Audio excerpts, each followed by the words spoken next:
Elhamdülillah, innel hamdalillah, nahmaduhu ve nasta'inuhu ve nastağfiruh, ve na'udhu billahi min şururi enfusina ve min seyyiati a'malina. Men yehdihillahu fela mudille leh ve men yudlil fela hadiye leh. Neşhedü en la ilahe illallah vahdehu la şerike leh ve neşhedü enne Muhammeden abduhu ve resuluhu ersele. Ya eyyühellezine amanu ittaqullaha hakka tuqatih ve la temutunne illa ve entum muslimun. Eyyühen nas ittaqu rabbakum ellezî halakakum min nefsin vâhide ve halaka minha zavceha ve batha minhuma ricalen kethîran ve nisâ'a. Ya eyyühellezîne âmenû ittaqullâhe ve qûlû qavlen sedîde yuslih lekum a'mâlekum ve yaghfir lekum zunûbekum ve men yuti'illâhe ve rasûleh fekad fâze fawzan azîmâ.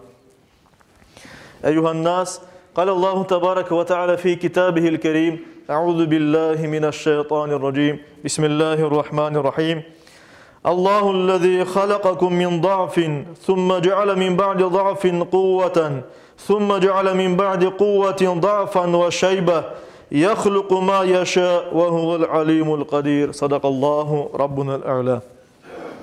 Saygılı cemaat-i muslimin, hürmetli Müslümanlar, Hicretinin 10. senesi kelgende Peygamberimiz ve Müslümanlar doğanları, yaşaganları ve daha sonra kuğulganları doğma, tuğan Mekke şehrine kaytıp kelgenler. Bu yılında Mekke şehri kene Müslümanlar için açıldı, fethetildi. Ve bütün Müslümanlar sevinerek ve Allah'a şükür ederek şu vakitini geçirediler.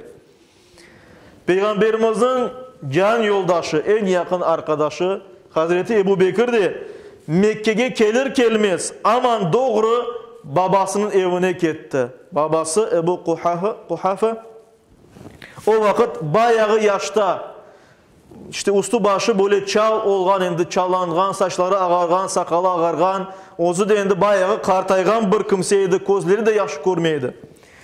Hazreti Ebu Bekir babasını görüp onun aman peygamberi getirip Müslüman olmasını isteydi. Müslüman olarak şu dünyanı terk etmesini isteydi. Ve aman babasını alarak peygamberimizin yanına geldi. Peygamberimiz Muhammed Mustafa sallallahu aleyhi ve sellem Hazreti Ebu Bekir'in babasının böyle kartlığını, ihtiyarlığını görerek şu sözlerini ayttı. Bu ihtiyarını evinde kaldırsan biz ona barsaydık olmaz edi mi dedi. Yani bu büyük yaşta olan insana daha Müslüman olmayan kimsege hürmet gösterilmek gerek olanını yaşı sebebinden bunu bildirdi. Saygılı cemaat, İnsan hayatı, her birimizin hayatı yılının mevsimleri gibidir. Belli bir mevsimleri var. Başlangıcı, baharı, yazı, kuzu ve kışı vardır. Ve daha sonra da hayatımız sonuna gele, ecelimiz gelgende. İnsan hayatının her bir devrinin özüne göre ayrı hususiyetleri, ayrı çizgileri ve güzellikleri vardır. Ve her birinde insan yaşagan umurunun her bir devrinde, yaşlığında da, kartlığında da iyilikler yapmak, sağlıklı işler becermek, ibadet etmek, Allah'a kulluk etmek ve Allah'a boysunmak gerek elbette. Her bir insan bunu yapsa hayatına mana koşar ve hayatı manalı olur. Çünkü biz bilemiz ki Yüce Rabbimiz kelamında, Kur'an-ı Kerim'de buyurar ki biz insanlarını ve cinlerini ancak bizge kulluk etsinler deyip yarattık deyip buyurar. İşte kulluk ile Allah'a boysunarak bizim hayatımız manalı ola saygılı cemaat. Ona göre her bir devirde Allah'ını bilmek, tek Allah'a inanmak ve ona kulluk etmek gerekmez.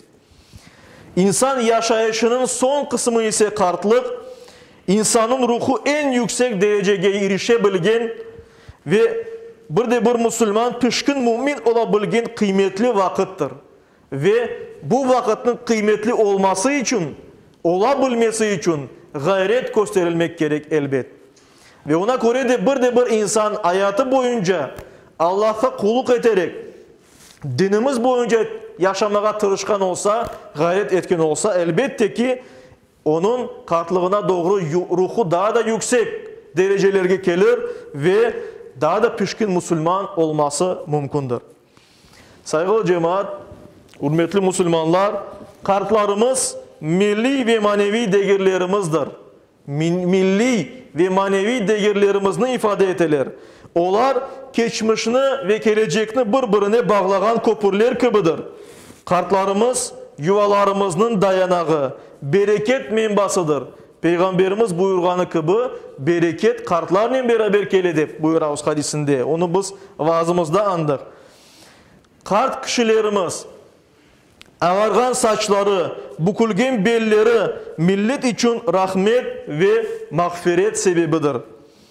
Sağlığının ve geçken yıllarının kıymetini bilgen bir kart güzel bir insandır. Çünkü Tirmizi'de geçken hadis-i şerifte Peygamberimizge bir bedevi sual soraganda insanların en hayırlısı kimdir dep soraganda Peygamberimiz sallallahu aleyhi ve sellem aytdı. Ömrü uzun, ameli güzel olan kimsedir. Yani Allah-u Teala kimge uzun yaşayış berse ve bu insan şu uzun yaşayışı içinde hayırlı, güzel, savaplı işler becerse insanların hayırlısı budur diye Peygamberimiz sallallahu aleyhi ve sellem.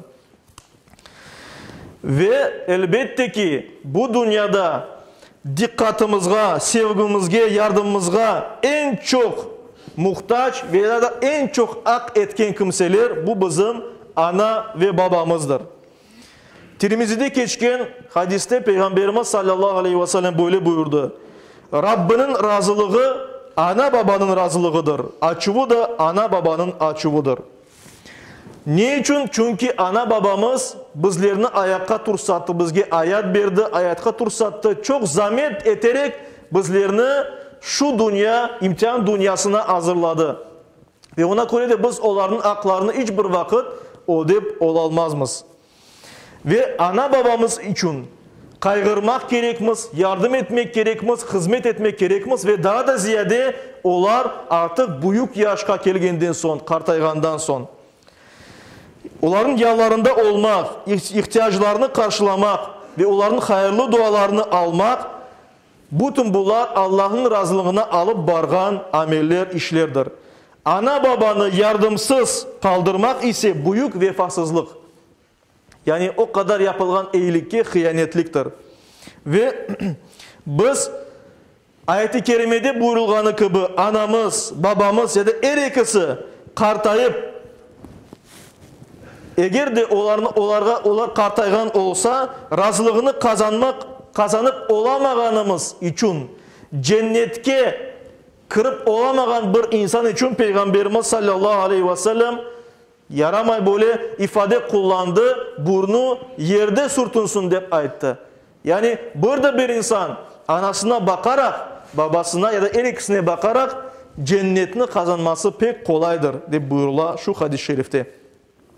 İşte saygılı cemaat, bizni ayatka hazırlagan büyüklerimizge dikkat etmek gerekmez, hürmet göstermek gerekmez.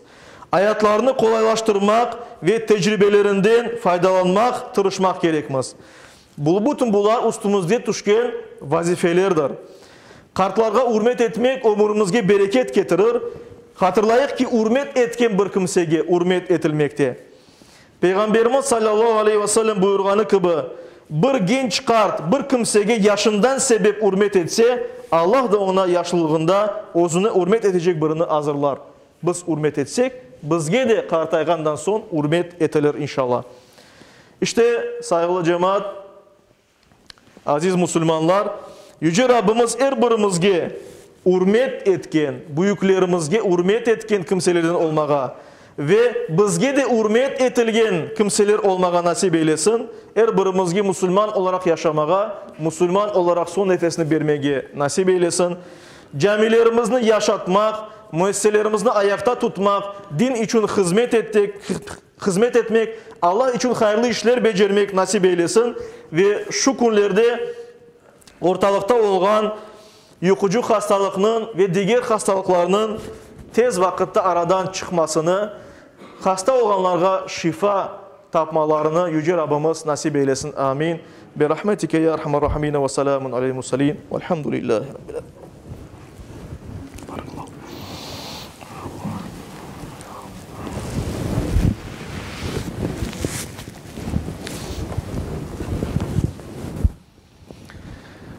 Elhamdülillah ve salatu ve selamu ala Resulillah ve usikum ve nefsel asayete bi takvallah. İnna Allah ve melaiketehu yusallun alen nebi. Ya eyyühellezine amanu sallu aleyhi ve sellimu teslima. Allah'ım sallallahu aleyhi ve sellem. وارض اللهم عن خلفاء الأربعة أبي بكر وعمر وعثمان وعلي وعن سائر الآل والصحابة والتابعين ومن تبعهم بإحسان إلى يوم الدين وعنا معهم بعفوك وكرمك يا أكرم الأكرمين ويا أرحم الراحمين. اللهم أعز الإسلام والمسلمين. اللهم أعز الإسلام والمسلمين. اللهم أعز الإسلام والمسلمين واحمي حوزة الدين ودمر أعداء الدين وألف بين قلوب المسلمين ووحد صفوفهم واجمع كلمتهم على الحق يا رب العالمين وانصر دينك وكتابك وسنة نبيك محمد صلى الله عليه وسلم وآله أجمعين. عباد الله، إن الله يأمر بالعدل والإحسان وإيتاء ذي القربى وينهى عن الفحشاء والمنكر والبغي يعظكم لعلكم تذكرون. صدق الله ربنا الأعلى.